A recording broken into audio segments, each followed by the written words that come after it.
ملګريه په یاد ولره چې په دې دنیا کې چې دا کوم بریالي خلک وینې چې خپلو لوړو اهدافو ته رسېدلي دي، که هغه د ورزش په ډګر کې ده، که د طب په ډګر کې ده، که د انجینرۍ په ډګر کې ده، که په هر ډګر کې اوسي لوړو اهدافو ته رسېدلي دي، ملګري دي، دوستان دي، یا هم دا هغه څوک دي چې تا ځان لپاره الګو نیولي دي، هغوی داسې په اسانۍ او بې له ناکامیو څخه بریالیتوب ته نه دي رسېدلي. مطلب دا چې هر څوک په خپل ژوند کې او د خپلو اهدافو ته رسېدلو په لاره کې د چیلنجو سره مخ شوي دي، جګې او ټیټې ځان سره لري.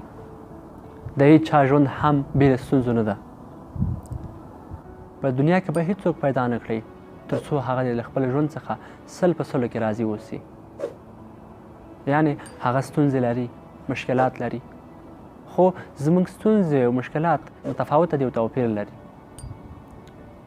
تاسو که هر څوک ځان لپاره الګو نیسئ، مثال یې نیسئ، کوښښ وکړئ د هغه ستونزې هم مطالعه کړئ چې هغه ته په هغه بریالیتوب ته چې دی رسېدلی ده په هغې په جریان کې دی ورسره مخامخ شوی ده. هغه کړاوونه چې د تېر کړي دي هغه هم مطالعه کړئ، او بل دا هم مطالعه کړئ چې څو ځله هغه په ځمکه راغورځېدلی، ناکام شوی ده او څو ځله بېرته پورته شوی ده. څومره هم چې ما بریالي اشخاص مطالعه کړي دي او لیدلي مې دي، د هغوی د بریا تر ټولو غټ راز او ستر راز دغه ده چې هغوی له ناکامۍ څخه وروسته بېرته پورته شوي دي او کار ته یې دوام ورکړی ده. مطمئن اوسئ تاسو هم یو ورځ نه یو ورځ خپل بریالیتوب ته رسېږئ او هدف مو کولی شئ لاسته راوړئ.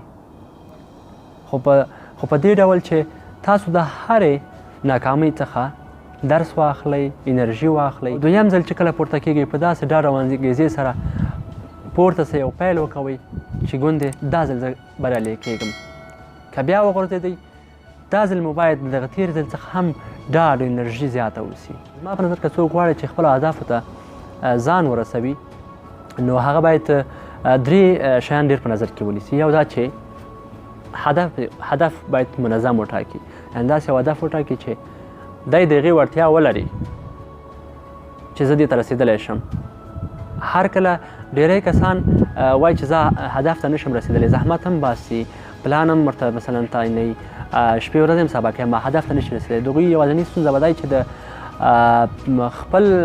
خپلو وړتیاو څخه به ډېر لوړ اهداف ټاکلي وي.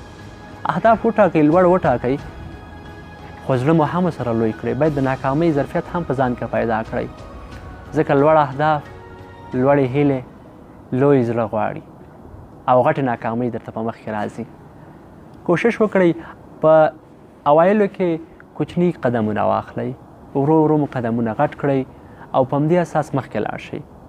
نو یو خبره دا شو چې تاسو اهداف منظم کړئ. دویم دا چې تاسو باید د ناکامۍ د بیرته وتلو څخه دا ظرفیت په ځان کې ولرئ. او دریم دا چې باید هیلهمندي وښیئ، یعنې خپل کار ته او بریالیتوب ته باید هیلهمند اوسئ.